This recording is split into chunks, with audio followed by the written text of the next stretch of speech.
जब आपके कुलीग, आपके साथी, जब वो एक्स पे, यूट्यूब पे ये फजूलियात बोल रहे होते हैं, हमें उस वक्त गुस्सा आ रहा होता है, लेकिन जैसे ही कानून नाफिज करने वाले अदारे उनको पकड़ते हैं, हमें भी तो होता है कि यार काम ठीक नहीं है। हम यहाँ तो हमें भी हर किसी को अब दिल मजबूत करना है। अभी जो हम सुन रहे हैं कि ये फायरवॉल और एक इंटरनेट मैनेजमेंट सिस्टम और सारी चीजें, उसको पॉजिटिव लेना चाहिए, उसमें जो कमी कोताही है उसको दूर करना चाहिए। ये दुनिया में कहीं कोई एग्जाम्पल है कि जो जज खुद बैठ के फैसला कर लें कि मेरे बाद कौन होगा? तो फैज हमीद साहब, आपने क्या किया? क्यों? जब आप फाइल खोलते हैं तो बुशरा बीबी निकल आती हैं, इमरान खान निकल आते हैं, PTI निकल आती है। था तो गठजोड़, वहां बैठ के फैसला होता था कि भाईजान इन्हू अगे आन देना, तेनू पीछे रखना है।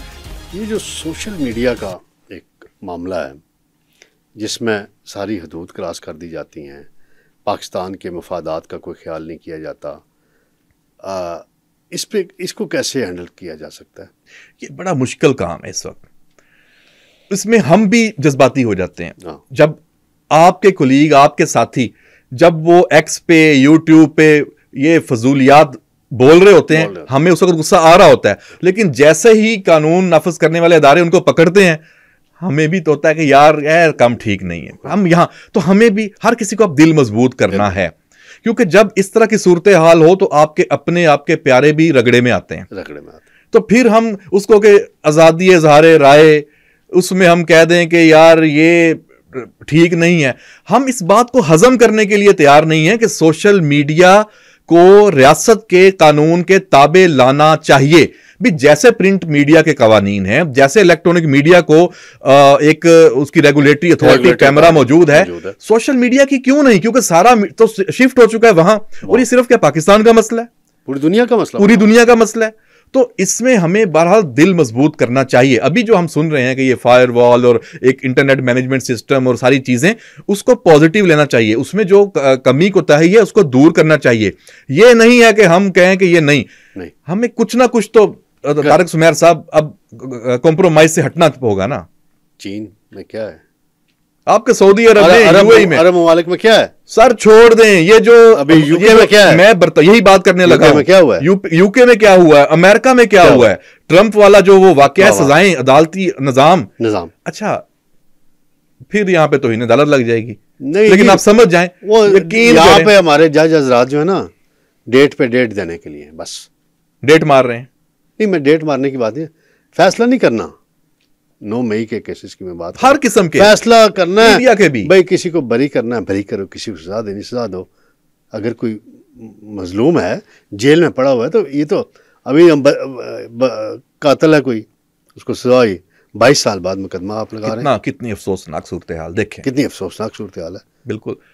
और बरतानिया में एक जज ने एक हफ्ते में सारे फैसले कर दिए। हम सुबह से शाम तक मुकदमात की कवरेज करते हैं, सियासत, उसमें से भी 70-80% सिर्फ एक जमात और एक शख्स के लिए ये जुडिशरी इस वक्त काम कर रही है।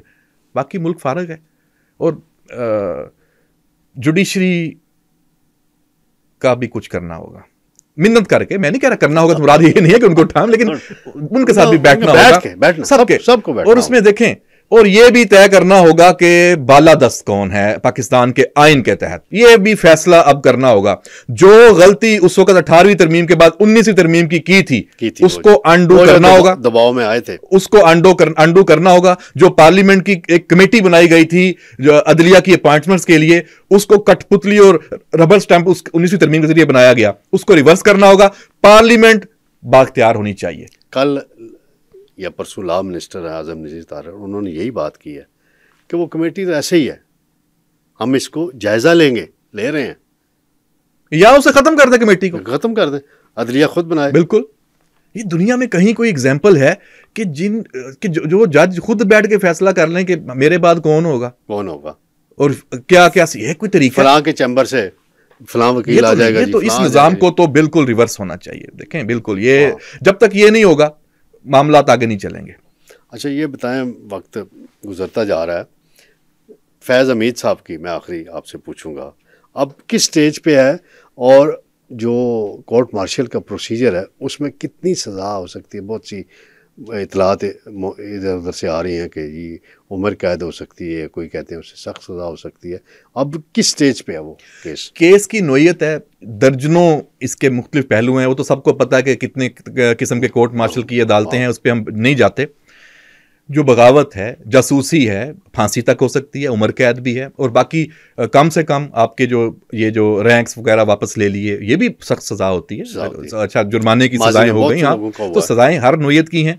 अब ये इस जुर्म के आपने इनके ऊपर जो एलिगेशन जो अभी तक आई है, देखिए हमें तो अब ISPR का मैं ये समझता हूं कि अब अगली हमारे पास जो खबर है ना, ये नहीं है कि क्या हो रहा है, ये आएगी क्या हो गया, यही आनी चाहिए। अभी यही आएगी, और ये जो कोर्ट मार्शल की कार्रवाई मुकम्मल होने पे, और काफी तेजी से ये ट्रायल चल रहा होगा, उन्होंने अपने वकील भी किया हुआ, सुना काफी जो पुराने इस मामलात को जानने वाले जो हैं, वो ब्रिगेडियर रिटायर्ड कोई हैं, उन्होंने वो वकील किए। अच्छा, ब्रिगेडियर रिटायर्ड, और जो इसी से कोर्ट मार्शल से ही उनका कैरियर रहा है, तो हो रहा होगा, उनको पूरा मौका मिल रहा होगा सारा।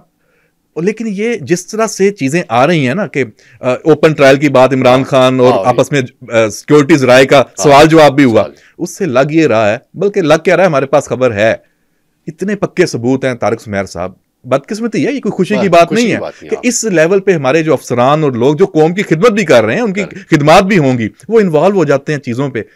एक तो पैसा कमाना, और वो एक अलग चीज है, वो भी काबिल गिरफ्त है, उस पर भी हो रहा है, वो टॉप सिटी वाले मामले में हुआ भी उस पर, ठीक है।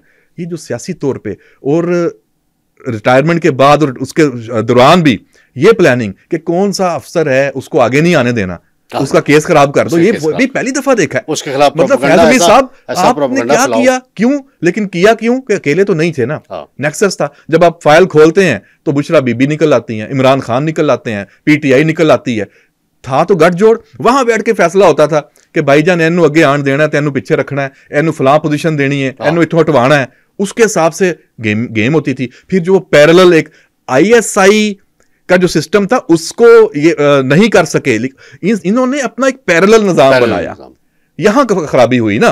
तो वो जो उसमें थे वो आ रहे हैं बड़े नाम, उसमें और भी आपके सामने हैं चीजें सारी। हम अभी चूंकि कोर्ट मार्शल की कार्रवाई है, हम बात उतना नहीं कर सकते। और जब ये ओपन, इसलिए जब अस्करी ज़राए ने भी कहा था कि खान साहब फिक्र ना करो, जब अगर आपका हुआ ना तो ओपन ही होगा, तो हो रहा है खान साहब को कोर्ट मार्शल।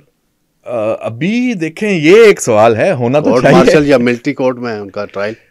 अगर देखें इसमें सबूत आते हैं तो आए तो हैं, लेकिन बात वही है कि पता नहीं फिर वही डील की और बाकी ढील की, और वो बातें बहुत चल रही हैं, तो देखते हैं। लेकिन क्या होता है, खान साहब ने खुद से भी अब जैसे देना शुरू में पता लग गया ना, उनका बयानिया बदल गया, अब उनको उस तरह चिट्टे नहीं आ रही, उनको इन्फॉर्मेशन नहीं है, उनके पास फोन की सहूलत नहीं है, iPad की नहीं है कि वो UK में भी राब्ते में थे।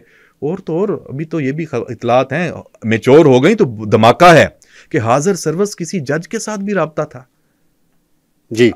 ये भी सुनने में अगर ये तारिक सुमेर साहब ये तो बात, ये सारा मामला ये तो जुडिशियल कमीशन में जाएगा, कहां जाए फिर और भी मामला, फिर तो क्या बड़ी साजिश खुलेगी। तो अल्लाह करे ये चीजें इतनी खौफनाक ना हो जितनी सामने आ रही हैं वो, तो जब तक ऑफिशियली बताया नहीं जाता। हाँ, तो बाल परेशानी तो हो गई ना। ऊपर से जब बुशरा बीबी की और चैट वो उनकी अलीमा खान की आई है, तो अंदर अब वो मोराल नहीं रहा, जो कहते हैं ना खान साहब डरदा नहीं थे, खान साहब घबराना नहीं है, कहानी बदल चुकी है। अभी तो अंदर से वो जेस्चर, ये जो पिछला जलसा इन्होंने कैंसिल हुआ है, क्यों?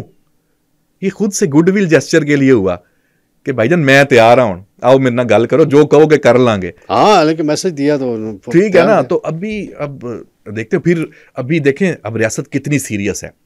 ये छोटी बात नहीं है कि बरतानिया में से जो उनके आला सफारती ओहदेदार हैं, उनकी अगर कोई ऐसी विश या विल और एक्टिविटीज हैं, उस पर भी स्ट्रॉन्ग पाकिस्तान की तरफ से एक चीज गई है, उसको ओपन कर देना, उनकी एक्टिविटी उसको डिबेट में ले आना, बड़ा अब उनके लिए एम्बैरेसिंग सिचुएशन है जी। वो कह रहे हैं ये कर रहे हैं, हाँ, इनको छोड़ें जी, इंसानी। तो ये लॉबिंग, तो ये फिर बात तो जाती है ना वो ज़ीक गोल्डस्मिथ और वो ऑपरेशन गोल्डस्मिथ और सारा चीजें तो बहुत आपस में इंटरलिंक्ड हैं तारिक सुमेर साहब।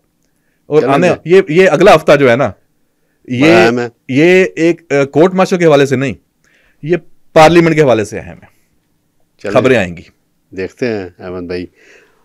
नाज़रीन, अहमद मंसूर साहब की आपने बातें सुनी, इन्होंने बहुत अंदर की खबरें भी दी हैं, और देखते हैं अगले हफ्ते पार्लियामेंट क्या धमाका करती है और इंटरनेशनली जो फोर्सेस लगी हुई हैं वो कैसे उनको नाकाम बनाया जाता है, काउंटर किया जाता है। तो इंशाल्लाह किसी और प्रोग्राम में दोबारा इनको मदऊ करेंगे और इनसे गुफ्तगू करेंगे। शुक्रिया अहमद भाई।